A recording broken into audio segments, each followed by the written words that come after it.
Sir, जिस तरह से लगातार पुलिस प्रशासन एक सांसद जी को 11 बजे रात में वो भी बिना वारंट का उनको अरेस्ट कर लिए हैं, इनके बारे में क्या कहिएगा सर? देखिए, पप्पू यादव कोई परिचय के मोहताज नहीं है। जी, जी। उनको बिहार ही नहीं पूरे देश में लोग जानते हैं हुँ, और उनको गरीबों का मसीहा बोला जाता है। जी। एक एबीपी न्यूज पे हमने कार्यक्रम देखा था। हुँ, कहते हैं कि नेताजी, आम लोगों को आप पप्पू मत बनाओ, खुद पप्पू बन के लोगों को दिखाओ। इसी सांसद जी के बारे में वो कार्यक्रम चलाया गया था। यानी पप्पू यादव जो है, जितना उनका संसद निधि का होता है बजट, वो सब प्रत्येक बार ये खर्च करते हैं, है ना। और उसके बाद सांसद भवन में इनका 100% अटेंडेंस होता है। यानी कि जब सत्र चलता है तो सांसद जी सत्र में भी रहते हैं। उसके बाद जब सत्र खत्म होता है तो ये फिर आम लोगों के बीच में जुड़े रहते हैं। पूरे भारत में ऐसा कोई सांसद का नाम बता दीजिए और उनका गाड़ी का जो है किलोमीटर चेक कर लीजिए कि सांसद जी एक दिन में कितना ट्रेवलिंग करते हैं।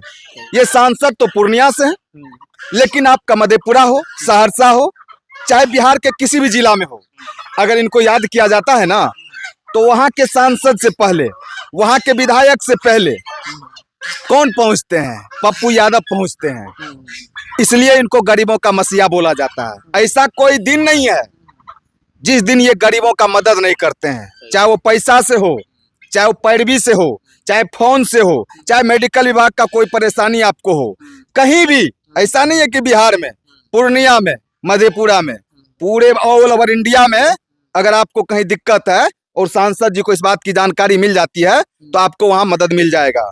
नहीं तो कभी आप एक बार दिल्ली आवास उनका जाके देखिए, प्रत्येक रोज वहां पे जो है ना 200-400 लोग ठहरते हैं, रुकते हैं, वहां अपना बीमारी का इलाज करवाते हैं। दिल्ली एम्स में कोई परेशानी है तो सांसद जी के प्रतिनिधि जाते हैं, वहां उनका मदद करते हैं। आप पटना चले जाइए, पटना में जो है उनका आवास है, वहां भी उनको जो है प्रत्येक रोज लोग आते हैं, उनसे मदद लेते हैं। बाकी वहां पे कोई परिचय का जरूरी नहीं है सांसद जी के यहाँ। ऐसा नहीं है कि हम आपके संसदीय क्षेत्र से हैं तब सांसद जी हमको मदद करेंगे, बल्कि आप उनके आवास में जाएंगे, अपनी परेशानी बताएंगे, आपको मदद मिलेगा। सबसे दुख की बात यह है पत्रकार महोदय कि पूर्णिया से निर्दलीय सांसद है पप्पू यादव जी, और उसी पूर्णिया में एक हाई प्रोफाइल मामला हुआ था, आपको भी पता होगा, सूरज बिहारी हत्याकांड। और उस सूरज बिहारी हत्याकांड के आरोपी को पूर्णिया पुलिस, बिहार पुलिस गिरफ्तार करने में 10 रोज समय लगा दी। 10 रोज के बावजूद भी पुलिस उसको गिरफ्तार नहीं कर पाई थी। उसके पिताजी का देहांत हो गया। एक पुत्र वियोग में पिता का तरफ तरफ के मर जाना, इस बिहार पुलिस को शर्म आना चाहिए ना। लेकिन आप उस तरीके का व्यवहार एक सांसद के साथ करते हैं जिस तरीके का व्यवहार एक अपराधी के साथ होना चाहिए। अगर पूर्णिया के सूरज बिहारी हत्याकांड के अपराधी के साथ ऐसा व्यवहार करता बिहार पुलिस तो आज सूरज बिहारी के पिता जिंदा होते। बिल्कुल। आज उनके आत्मा को ठंडक पहुंचता कि मेरे बेटा के हत्यारे को पुलिस गिरफ्तार की है 24 घंटा में, 48 घंटा में, 72 घंटा में, 96 घंटा में। लेकिन आप तो 1 सप्ताह 10 दिन समय लगा दिए। उसके बावजूद जब उनका पिता गुजर गए ना, तब जाके 2 लड़का मुजफ्फरपुर में जाके सिलेंडर करते हैं, मुजफ्फरपुर की थाना उनको पकड़ के गिरफ्तार करती है, और उसके बाद 3 लड़का उसी रुपौली थाना क्षेत्र में गिरफ्तार होते हैं, जो रुपौली थाना क्षेत्र पूर्णिया से 25 से 30 किलोमीटर के क्षेत्र में होगा। तो अपराधी कहाँ थे? बिहार पुलिस क्या कर रही थी? भाई, जिस तरीके से एक सांसद के साथ आपका बिहार पुलिस काम कर रही है कि सादी वर्दी में चले जाते हैं गिरफ्तार करने के लिए, अगर एक अपराधी को आप सादी वर्दी में खोजते ना, ढूंढते ना, तो उनका गिरफ्तारी हो जाता। अगर गिरफ्तारी होता तो आज सूरज बिहारी के पिता जिंदा होते। अरे भाई, सूरज बिहारी कोई आम लोग थोड़े था। सूरज बिहारी आने वाले समय में बिहार का ब्रांड बनता, बहुत बड़ा बिजनेसमैन था, बहुत कम उम्र में जो है ना बहुत ज्यादा अचीवमेंट प्राप्त किया था वो, और आने वाले 2 से 4 साल में पूरे बिहार में उनका नाम का डंका बजता। लेकिन आज जब एक सूरज बिहारी को इंसाफ मिलने में इतना दिक्कत हो गया, इतना परेशानी अभी भी है, उनके पिताजी गुजर गए, अब कौन लड़ाई लड़ेंगे? सही बात है। अब कौन लड़ेंगे लड़ाई?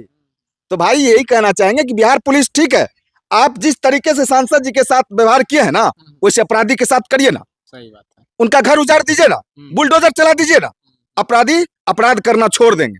लेकिन एक सांसद के साथ आप जाते हैं, घर में घुस जाते हैं, उनको एकदम जबरदस्ती आप उठा लेते हैं, जो कि एक सांसद वो भगोरा नहीं थे, वो कहीं भाग नहीं जाते।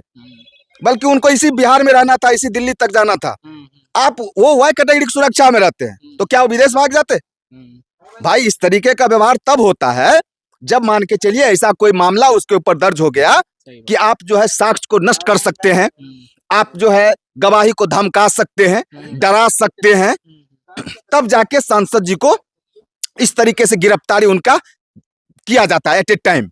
लेकिन वो तो एक सांसद है, एक बार के नहीं कई बार सांसद रहे, इस बार तो निर्दलीय सांसद रहे और दिल्ली में सत्र चल रहा था। वो खुद बोले हैं सांसद जी, दिल्ली सत्र खत्म करके पटना आए ही थे, कल उनको जाके कोर्ट में समर्पण करना ही था। तो फिर बिहार पुलिस को इतना हड़बड़ी क्यों? आखिर क्यों 11 बजे रात में जाके बिहार पुलिस उनके घर से जबरदस्ती उठाने का प्रयास करती है? सादे लिबास में जाते हैं, बिना वारंट का आप जाते हैं। अब आप एक सांसद के साथ जब ऐसा व्यवहार कर सकती है बिहार पुलिस, तो आम लोगों को कानून पे क्या भरोसा होगा? आप ये समझिए, आम लोगों के लिए एक कानून पे कितना भरोसा होगा? आज उसी बीजेपी का सरकार है ना यूपी में जी, योगी जी का वहां कार्यक्रम देखिए किस तरीके से चलता है। आप अगर क्राइम किए तो आपको डरना पड़ेगा, लेकिन इस बिहार में कौन डरता है? गोली मार के सब स्वतंत्र है, ठीक है, आप उसका गिरफ्तारी कर लेते हैं 2 दिन 4 दिन में, आदमी तो वापस नहीं आएगा। अरे अपराधी को डर होना चाहिए कानून का कि अगर हम गलत करेंगे तो मेरे साथ जो है ना उससे 10 गुना गलत होगा। लेकिन यहाँ तो 10 दिन तक गिरफ्तारी नहीं होता है। एक सांसद जी का गिरफ्तारी रात के 11 बजे हो जाता है, बिना वारंट का आप गिरफ्तारी करने चले जाते हैं। तो ये चीजें हैं। तो बिहार में कानून व्यवस्था का जो है अपराधी के साथ ऐसा व्यवहार होना चाहिए जिस तरीके से सांसद जी के साथ व्यवहार हुआ है। हम तो निवेदन करेंगे, सम्राट चौधरी जी हमारे गृह मंत्री है, बिहार पुलिस उनके अंदर आती है, तो सम्राट चौधरी जी थोड़ा आप अपना पावर दिखाइए अपराधी के ऊपर। एक सांसद विधायक तो भाई आपके अंदर में है, वो भागने वाले थोड़े हैं, ऐसा कोई मामला भी नहीं है। 31 साल पुराना मामला था। वो एक पटना में किराए पे घर लिए थे वहां रहने के लिए, बताया जा रहा है, और वहां पे ये ऑफिस खोले तो वहां के मकान मालिक को इससे परेशानी हुआ। मामला ये कोई आपराधिक मामला नहीं है। आज कल एक पत्रकार वहां गए हुए थे उस घर पे, आज 15 साल पहले वहां से सांसद जी सब कुछ हटा लिए हैं, मतलब कुछ है ही नहीं वहां, कोई मामला बचा ही नहीं है। लेकिन उसके बावजूद भी FIR तो है, केस तो है, लेकिन ऐसा भी केस तो नहीं है कि सांसद जी को एकदम जबरदस्ती उठा के लाना ही है, नहीं तो रात में किसी को मर्डर कर देंगे, किसी को लूट लेंगे, अपराधी को धमकी दे देंगे, मतलब गवाही को, केस प्रभावित हो जाएगा। और दूसरी बात है, एक वो सांसद हैं और दिल्ली के सांसद भवन में बैठते हैं, अपनी बातों को रखते हैं, आम लोगों की आवाज उठाते हैं। अगर आप उनका गिरफ्तारी करते हैं तो आप लोकसभा अध्यक्ष को इसकी जानकारी देना होता है। पता नहीं बिहार पुलिस जानकारी दिया है कि नहीं, है ना?